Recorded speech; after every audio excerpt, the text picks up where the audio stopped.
ଭାଇ ଖରାରେ କଣ କରୁଛ? ଗାଡିଟା ଫାଟି ଯାଇଥିଲା, ସିଲେଇ କରୁଥିଲି। ଆପଣ କରିବେ କି? ନାଇଁ ତମକୁ ଦେଖି ଦୁଃଖ ଲାଗିଲା ତ ସେଇଥିପାଇଁ ପଚାରିଦେଲି ଆଉ। ଦୁଃଖ ଲାଗୁଛି ଯଦି ଚାକିରି ଖଣ୍ଡେ ଦଉନ। ଆରେ ସେଇଥିପାଇଁ ତ ଆସିଛୁ। ଆଚ୍ଛା ତମେ କେମିତି କଣ ପଢିଛ? ତମର ସ୍ୱପ୍ନ କଣ? ସ୍ୱପ୍ନ ଥିଲା ଜଣେ ଶିକ୍ଷକ ହେଇଥାନ୍ତି, ଖାଲି ଝିଅ ପିଲାଙ୍କୁ ପାଠ ପଢେଇଥାନ୍ତି।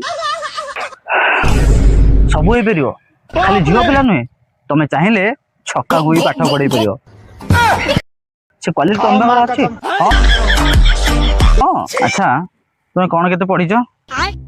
ସେଇ ଗୋଟେ ତ ହଉଛି ଅସୁବିଧା, ମୁଁ ତ କିଛି ପାଠ ପଢିନି କି ଅଙ୍ଗନବାଡି ମାଟି ବି ମାଡିନି। କଣ ହେଲା ସେଇଠୁ? ଆରେ ତମ ସ୍ୱପ୍ନ ଠାରୁ ସ୍କୁଲଟା ଏତେ ବଡ ହେଇଗଲା। ନିଶ୍ଚୟ ତ ହେଇପାରିବ।